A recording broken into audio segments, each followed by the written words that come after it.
So UPSC aspirants great news అమ్మ, కొత్త batches ఎల్టెక్స్ క్లాస్లో స్టార్ట్ అయ్యి జస్ట్ 5,000 రూపీస్ పర్ మంత్తో మీరు ప్రిపరేషన్ స్టార్ట్ చేసే సువర్ణ అవకాశం. మీకు లైఫ్ టైం వ్యాలిడిటీ కూడా లభిస్తుంది. అండ్ ఇది ఆన్లైన్ ఫీజు, ఆఫ్లైన్ ఫీజు రెండు కూడా మెన్షన్ చేశాను, అన్నిటిపైన లైఫ్ టైం వ్యాలిడిటీ. సో ఈ నెంబర్కి కాంటాక్ట్ చేయండి. రేపట్లోగా జాయిన్ అయితే మాత్రమే ఈ ఆప్షన్ అనేది ఉంటుంది. 5,000 పే చేసి జాయిన్ అయ్యే సువర్ణ అవకాశం ఉంటుంది. Do make use of this option. So ఇవాళ మనం చూడబోతున్న ఆర్టికల్ మునిసిపల్ బాండ్ ఇండెక్స్కి సంబంధించింది. నేషనల్ స్టాక్ ఎక్స్చేంజ్ వాళ్ళు ఇండియాస్ ఫస్ట్ మున్సిపల్ బాండ్ ఇండెక్స్ని లాంచ్ చేశారు. ఈ ఇండెక్స్ ఏం చేస్తుందంటే it will track the performance of bonds issued by Indian municipal corporations. Indian municipal corporations issue చేసిన బాండ్స్ యొక్క పర్ఫార్మెన్స్ని ఈ మున్సిపల్ బాండ్ ఇండెక్స్ అనేది ట్రాక్ చేస్తుంది. అయితే యాజ్ యూజువల్ ఎకానమీ అంటేనే కీవర్డ్స్. ప్రతి ఒక్క కీవర్డ్ గురించి మనకి పూర్తిగా మీనింగ్ తెలియాలి, అది ఎలా వర్కౌట్ అవుతుందో కూడా మనకు తెలియాలి. సో ఫస్ట్ ఆఫ్ ఆల్ ఇక్కడ మున్సిపల్ బాండ్ అంటే ఏంటి, మున్సిపల్ బాండ్ ఎలా ఫంక్షన్ అవుతుందో మీకు చెప్తాను. ఆ తర్వాత మున్సిపల్ బాండ్ ఇండెక్స్ కథ ఏంటి, దీనికి సంబంధించిన ఫ్యాక్చువల్ ఇన్ఫర్మేషన్ తర్వాత చూద్దాం. First of all municipal bond అంటే మీనింగ్ ఏంటో తెలుసుకుందాం. మున్సిపల్ బాండ్ కంటే ముందు అసలు బాండ్ అంటే ఏంటి, what is a bond? Bond is a debt instrument, అంటే అప్పు తీసుకోవడానికి ఉన్న ఒక సాధనం. అంటే మీరు నాకు మనీ ఇస్తే ఆ మనీకి ఇంత వడ్డీ ఇస్తాను ఫిక్స్డ్గా అని చెప్పి మనం ఇష్యూ చేసే డెట్ ఇన్స్ట్రుమెంట్నే మనం బాండ్ అంటాం. For example, A typical bond will look like this. It will have something called face value, it will also have something called coupon rate, it will also have something called maturity period. For example, ఒక 10,000 రూపాయలకి గవర్నమెంట్కి డబ్బులు కావాలనుకోండి, government ఒక 10,000 rupees face వాల్యూతో ఒక bond issue చేయొచ్చు. ఈ bond పైన issue చేసిందంటే అర్థం ఏంటి, దీన్ని ఎవరైనా కొనుక్కోవచ్చు అని అర్థం. నీలాంటి వాళ్ళు నాలాంటి వాళ్ళు ఈ బాండ్ పర్చేజ్ చేసుకోవచ్చు. మనం ఎందుకు పర్చేజ్ చేస్తాము, దానిపైన మనకి ఏదన్నా వస్తేనే కదా, రిటర్న్స్ వస్తేనే కదా. So government has to promise some interest on it. Let's say 8% interest promise చేసింది అనుకుందాం. అయితే వడ్డీ ఓకే, నా అసలు మళ్ళీ ఎప్పుడు ఇస్తారనే నెక్స్ట్ క్వశ్చన్ వస్తుంది. దానికి ఆన్సర్ మెచ్యూరిటీ. సో ఇది 5 years లేదా 10 years, what ever is the period, అది మనకి మెచ్యూరిటీ పీరియడ్ అవుతుంది. సో బాండ్కి ప్రిడామినెంట్గా ఈ 3 పారామీటర్స్ ఉంటాయి. ఈ బాండ్ ఎవరు ఇష్యూ చేస్తారు? గవర్నమెంట్స్ ఇష్యూ చేస్తాయి, కార్పొరేట్స్ ఇష్యూ చేస్తాయి. కార్పొరేట్స్ ఇష్యూ చేసేదాన్ని కార్పొరేట్ బాండ్ అని, గవర్నమెంట్ ఇష్యూ చేసేదాన్ని గవర్నమెంట్ బాండ్ అని, లేదా గవర్నమెంట్ సెక్యూరిటీస్ అని చెప్పి మనం అంటూ ఉంటాం.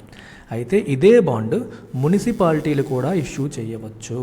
ఇదే బాండ్ మున్సిపాలిటీలు కూడా ఇష్యూ చేయవచ్చు. మున్సిపాలిటీస్ అంటే అర్థమేంటి, పేరులోనే ఉంది. Municipal corporations, local government bodies కూడా ఇష్యూ చేయవచ్చు. వాళ్ళు ఇష్యూ చేసే ఈ బాండ్స్నే మనం మున్సిపల్ బాండ్స్ అని చెప్పంటాం. అయితే గమనించాల్సింది ఏంటంటే, మున్సిపాలిటీలు కూడా మన గవర్నమెంట్లో భాగమే కదా. మున్సిపల్ బాండ్ ఇష్యూ చేసిన మున్సిపాలిటీ ఒకవేళ పేమెంట్ చేయలేకపోతే గవర్నమెంట్ ఏమైనా గ్యారంటీ ఇస్తుందా అనే క్వశ్చన్ వస్తుంది. గమనించాల్సింది ఏంటంటే, నో గవర్నమెంట్ గ్యారంటీ. దీనికి గవర్నమెంట్ నుంచి గ్యారంటీ లేదు. అంటే మీకు బాండ్ ఇష్యూ చేసిన మున్సిపాలిటీ మీకు రీపేమెంట్ చేయలేకపోతే అది డిఫాల్ట్ కింద లెక్క. దానికి గవర్నమెంట్ వచ్చేసి మీకు గ్యారంటీ ఇస్తుంది అనుకోవడానికి లేదు. గుర్తుపెట్టుకోండి, గవర్నమెంట్ గ్యారంటీ అనేది లేదు. అయితే మున్సిపల్ బాండ్ ఇష్యూ చేసిన తర్వాత ఆ పేమెంట్స్ అనేవి ఎలా జరుగుతాయి, ఈ బాండ్ ఎందుకు ఇష్యూ చేస్తాయి మున్సిపాలిటీస్, ఇది కూడా మనం తెలుసుకోవాలి. ఒక మున్సిపాలిటీ బాండ్ ఎందుకు ఇష్యూ చేస్తుంది? డబ్బు కోసం. ఆ డబ్బు దేనికి ఉపయోగించవచ్చు? 2 రకాల పర్పస్లకు ఉపయోగించవచ్చు. మున్సిపాలిటీ బాండ్ ద్వారా కలెక్ట్ చేసిన మనీని 2 పర్పస్లకి ఉపయోగించవచ్చు. ఏంటి ఆ 2 పర్పస్లు? ఒకటి జనరల్ ఆబ్లిగేషన్. జనరల్ ఆబ్లిగేషన్ అంటే యాజ్ ఏ మున్సిపాలిటీ దానికి కొన్ని ఆబ్లిగేషన్స్ ఉంటాయి. లైక్ ఆ ఊర్లో కొన్ని పార్కులు కన్స్ట్రక్ట్ చేయడం, స్కూల్స్ని ఇంప్రూవ్ చేయడం, కమ్యూనిటీకి అవసరమైన ఇన్ఫ్రాస్ట్రక్చర్ ఇంప్రూవ్ చేయడానికి చేసే ప్రయత్నం చేయడం.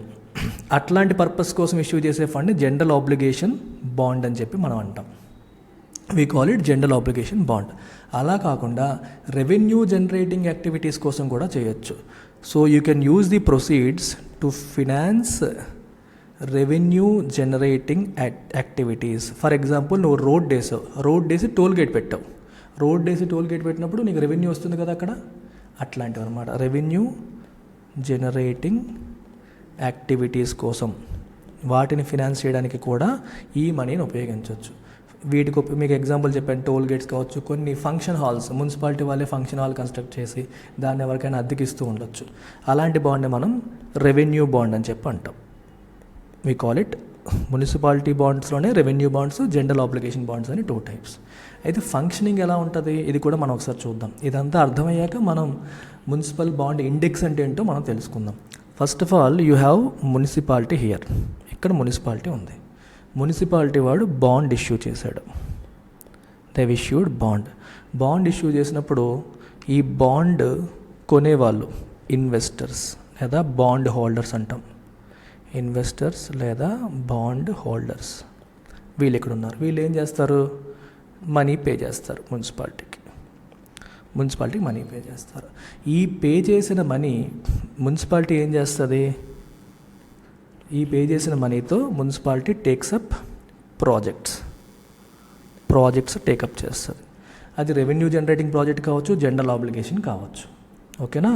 బాండ్ ప్రొసీడ్స్ అని ఇక్కడ రాసుకుంటాను. అంటే బాండ్ ద్వారా వచ్చిన డబ్బులతో మున్సిపాలిటీ ప్రాజెక్ట్స్ ఏవైనా స్టార్ట్ చేస్తుంది. ఇదంతా బాగానే ఉంది. మరి మున్సిపాలిటీ డబ్బులు తీసుకుంది, బాండ్ ఇష్యూ చేసింది, వచ్చిన డబ్బులతో ప్రాజెక్ట్ స్టార్ట్ చేసింది అంటున్నాం. ఇదంతా బాగానే ఉంది. మరి రీపేమెంట్ సంగతి ఏంటనే క్వశ్చన్ వస్తుంది. అందుకోసం మున్సిపాలిటీ ఏం చేయాలంటే it has to open an account called escrow account open చేయాలి. సో ఈ అకౌంట్కి మున్సిపాలిటీ వాడు ఏం చేయాలంటే డెసిగ్నేటెడ్ రెవెన్యూ తనకి నార్మల్గా మున్సిపాలిటీకి వచ్చే ఆదాయం నుంచి కొంత రెవెన్యూని, కొంత అమౌంట్ని ఎస్క్రో అకౌంట్కి పంపించాలి. దాన్ని వేరే ఏ పర్పస్కి వాడకూడదు. బాండ్ రీపేమెంట్స్ అయ్యేంత వరకు వేరే ఏ పర్పస్కి వాడకుండా ఎస్క్రో అకౌంట్కి పంపించాలి. అలాగే ప్రాజెక్ట్ ద్వారా ఏదైనా రెవెన్యూ వచ్చిందనుకోండి, మనం ఏ బాండ్ యొక్క ప్రొసీడ్స్ని ఉపయోగించి ప్రాజెక్ట్ స్టార్ట్ చేసామో దాని ద్వారా ఏదన్నా రెవెన్యూ వచ్చినా ఆ రెవెన్యూ కూడా ఎస్క్రో అకౌంట్కి వెళ్తుంది. సో ఎస్క్రో అకౌంట్లో ఉన్న మనీతో మనం డెట్ని సర్వీస్ చేస్తాం. అంటే తీసుకున్న అప్పు అంటే ఎవరు? బాండ్ హోల్డర్స్కి ఏం చేయాలి? మనం ఇంట్రెస్ట్ పేమెంట్ టైం అయిపోతే మనం అసలు పేమెంట్ తిరిగి చేయాలి. ఇందాక మనం మాట్లాడుకున్నాం కదా, we discuss this. Maturity period 5 years అనుకోండి, వాడు అసలు వాడికి ఇచ్చేయాలి. 8% వడ్డీ కాబట్టి హాఫ్ ఇయర్లీ కానీ ఇయర్లీ కానీ ఎలా అయితే అనుకున్నారో అలాగా ఇంట్రెస్ట్ పేమెంట్స్ చేస్తూ ఉండాలి. 10,000 మీద 8% అంటే మనకి 800 రూపీస్ ఎవ్రీ ఇయర్ పే చేస్తూ ఉండాలన్నమాట. సో అవన్నీ ఎవరు చేస్తారు? ఎస్క్రో అకౌంట్లో డబ్బు ఉంచి దాని నుంచి పేమెంట్స్ అనేవి చేస్తూ ఉంటారు. ఇది పద్ధతి. ఇది మనం గుర్తుపెట్టుకోవాలి. అయితే మున్సిపల్ బాండ్కి సంబంధించి ఇంకా కొంచెం అడిషనల్ ఇన్ఫర్మేషన్. ఈ మున్సిపల్ బాండ్ మార్కెట్ ఏదైతే ఉందో it is regulated by SEBI. Municipal bond మార్కెట్ని ఇండియాలో సెబీ రెగ్యులేట్ చేస్తుంది. సెబీ వాళ్ళు మనకి 2015లో ఒక రెగ్యులేషన్స్ తీసుకొచ్చారు. సెబీ వాళ్ళు రెగ్యులేషన్స్ ఏం తీసుకొచ్చారంటే issue and listing of municipal debt securities regulations 2015లో issue and listing of municipal debt securities regulations అని చెప్పి సెబీ వాళ్ళు తీసుకురావడం అనేది జరిగింది, లాంచ్ చేయడం అనేది జరిగిందనమాట. ఓకేనా? సో ఈ రెగ్యులేషన్స్ని బేస్ చేసుకొని మున్సిపల్ బాండ్ ఇష్యూయన్స్లు గట్రా జరుగుతూ ఉంటాయి. ఎప్పుడైతే ఈ రెగ్యులేషన్స్ ప్రాపర్గా వచ్చాయో అప్పటి నుంచి ఇండియాలో మున్సిపల్ బాండ్ ఇష్యూయన్స్ అంటే డిఫరెంట్ మున్సిపాలిటీస్ బాండ్స్ ఇష్యూ చేయడం అనేది మొదలు పెట్టడం జరిగింది. సో ఇప్పుడు స్టోరీలోకి వద్దాం. ఇది మీకు బ్యాక్గ్రౌండ్. మున్సిపల్ బాండ్ అంటే అర్థం ఏంటనేది మీకు చెప్పేశాను. ఇప్పుడు స్టోరీ ఏంటంటే నేషనల్ స్టాక్ ఎక్స్చేంజ్ వాళ్ళు India's first ever municipal bond ఇండెక్స్ని లాంచ్ చేశారు. Municipal bond index very very important. Municipal bond ఇండెక్స్ని లాంచ్ చేశారు. ఇండెక్స్ ఏం చేస్తుంది? ఈ ఇండెక్స్లో ఎన్ని ఉంటాయంటే మనకి 28 కాన్స్టిట్యూయెంట్స్ ఉన్నాయి. అంటే 28 బాండ్స్ ఇందులో ఉన్నాయి. 28 కాన్స్టిట్యూయెంట్స్ అంటే అర్థం ఏంటమ్మా? 28 ఇండియాలో ఇష్యూ చెయ్యబడ్డ 28 బాండ్స్, మున్సిపల్ బాండ్స్ ఇందులో ఉన్నాయి. ఈ 28 బాండ్స్ కూడా AA రేటెడ్ బాండ్స్ మాత్రమే ఉన్నాయి. అంటే ప్రతి బాండ్కి కూడా క్రెడిట్ రేటింగ్ ఉంటుంది. అంటే బాండ్ ఇష్యూ చేసిన మున్సిపాలిటీ డెట్ని సర్వీస్ చేయగలుగుతుందా లేదా, దానికి ఉన్న ఫినాన్షియల్ కెపబిలిటీ ఎలా ఉంది, పర్ఫార్మెన్స్ ఎలా ఉందనేది అనాలిసిస్ చేసి క్రెడిట్ రేటింగ్ ఏజెన్సీస్ రేటింగ్ ఇస్తాయి. అందులో హై రేటింగ్ ఉన్న AA రేటింగ్ ఉన్న ఒక 28 బాండ్స్ ఇందులో ఉన్నాయి. ఈ 28 బాండ్స్ కూడా ఇష్యూ చేసినవి 28 మున్సిపాలిటీస్ అని కాదు, 10 ఇష్యూవర్స్. అంటే ఒకే మున్సిపాలిటీ 2-3 బాండ్స్ని కూడా ఇష్యూ చేయొచ్చు. ఒక మున్సిపాలిటీ 2-3 బాండ్స్ ఇష్యూ చేయొచ్చు, 2-3 కూడా మంచి రేటింగ్ ఉండొచ్చు. అలా 10 మున్సిపాలిటీలు ఇష్యూ చేసిన 28 మున్సిపల్ బాండ్స్ ఇందులో ఉన్నాయి. అయితే ఈ ఇండెక్స్లో వాల్యుయేషన్ ఎలా ఇస్తారు అనేది కూడా మనం తెలుసుకోవాలి. వాల్యుయేషన్ ఎలా అంటే ఎవరికి ఎంత వెయిట్, 28 ఉన్నాయని చెప్తున్నాను కదా, మరి 28లో దేనికి ఎంత వెయిటేజ్ ఇస్తారనేది ఎలా డిసైడ్ అవుతుందంటే based on out standing amount. అంటే ఆ బాండ్ ఇంకా ఎంత పే చేయాల్సి ఉంది అనే దాన్ని బట్టి, ఎక్కువ పే చేయాల్సి ఉన్నది దానికి ఎక్కువ వెయిటేజ్, తక్కువ పే చేయాల్సి ఉన్నదానికి తక్కువ వెయిటేజ్ అందులో ఉంటుందన్నమాట. సో మీకు ఇది అర్థం కావడం కోసం ఒక చిన్న ఎగ్జాంపుల్ చెప్తాను, దాన్ని బట్టి మీకు వెయిట్ అంటే ఏంటి, ఇండెక్స్ అంటే ఏంటో అర్థమవుతుంది. ఫర్ ఎగ్జాంపుల్ సెన్సెక్స్ ఎగ్జాంపుల్ తీసుకుందాం. ఇప్పుడు సెన్సెక్స్లో ఓన్లీ 5 కంపెనీలు ఉన్నాయి అనుకోండి. సెన్సెక్స్లో 5 కంపెనీలు ఉన్నాయి అనుకోండి. ఈ 5 కంపెనీలకి కలిపి ఒక బేస్ వాల్యూ 100 ఇచ్చారు అనుకోండి ఫర్ ఎగ్జాంపుల్. అందులో లెట్సే రిలయన్స్ ఉంది, ఇన్ఫోసిస్ ఉంది, విప్రో ఉంది, టీసీఎస్ ఉంది, టాటా ఉంది అనుకుందాం. సో రిలయన్స్ వాడి మార్కెట్ క్యాపిటలైజేషన్ వచ్చేసి 100 కోట్లు అనుకోండి.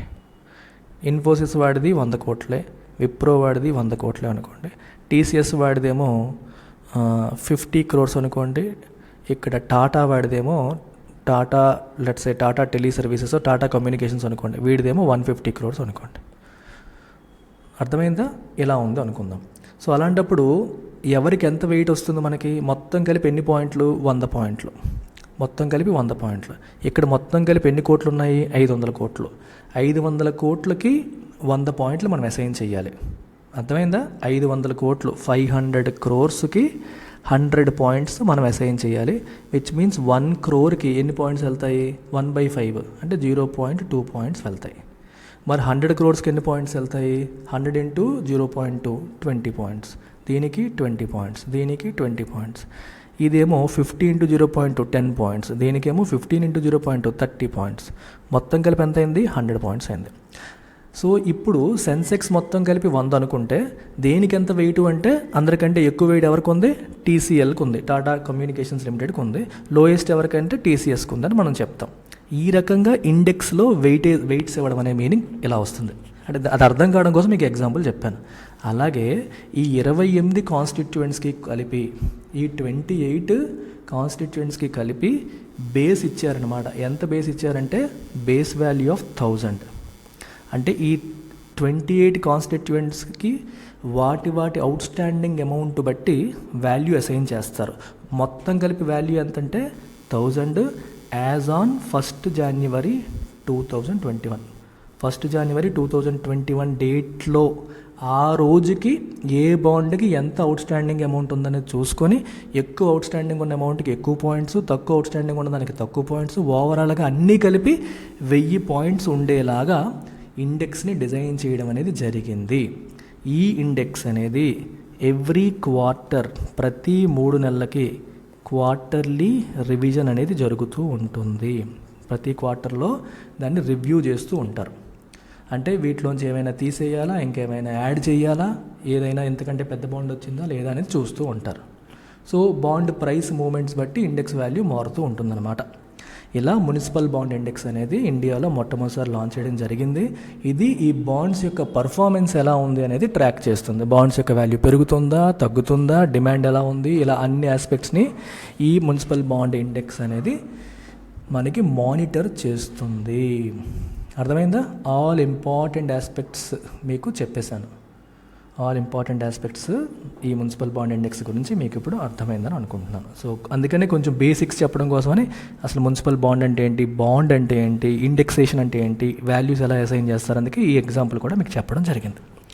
సో దీన్ని బట్టి మీరు ఇప్పుడు ఏ క్వశ్చన్ అడిగినా దీనికి సంబంధించి మీరు ఆన్సర్ చేయగలుగుతారు. సో ఈ ఆర్టికల్ని బేస్ చేసుకొని ఈ ఎంసీక్యూ సాల్వ్ చేయడానికి ట్రై చేయండి. ఐడెంటిఫై కరెక్ట్ స్టేట్మెంట్స్ అని చెప్పి అడిగాను. ఫస్ట్ది municipal bond market in India is regulated by RBI guide lines అని చెప్పి రాసాం. కరెక్టా తప్ప? BSc Bombay stock exchange launched India's first ever municipal bond index అని చెప్పేసి రాసాం. రెండు స్టేట్మెంట్స్ కరెక్ట్ అయితే బోత్ పెట్టండి, రెండు తప్పు అయితే నన్ను పెట్టండి, ఏదో ఒకటి కరెక్ట్ అయితే ఏది కరెక్టో అది పెట్టండి. మీ ఆప్షన్ కామెంట్ సెక్షన్లో పెట్టండి. సో ఎకానమీ క్లాసెస్ నావి నచ్చినట్ల ఈ ఎకానమీ బాగా పికప్ చేసుకుంటాం అనుకుంటే మీరు ఇండియన్ ఎకానమీ ఫర్ యూపీఎస్సీ, అలాగే ఇండియన్ ఎకానమీ యూపీఎస్సీ రికార్డెడ్, ఇలా డిఫరెంట్ కోర్సెస్ కనిపిస్తున్నాయి, మీకు నచ్చింది చూస్ చేసుకోండి. లేదు if you want to pick up current affairs from LTX classes, the ultimate current affairs course ఉంది, లైఫ్ టైం వ్యాలిడిటీతో లభిస్తుంది. 6,000 రూపీస్ ఫీజు, ఈఎంఐ కూడా ఇస్తున్నాను రేపటిలోగా జాయిన్ అయితే 2,000 పర్ మంత్ ఈఎంఐ మీరు పే చేసి జాయిన్ కావచ్చు. అన్నీ ఇక్కడ కనిపిస్తున్న అన్నింటి నుంచి కాంప్రహెన్సివ్ కవరేజ్ అనేది ఉంటుంది. ఏ డౌట్స్ ఈ నెంబర్కి మీరు కాంటాక్ట్ చేయొచ్చు. That's it, take care, bye.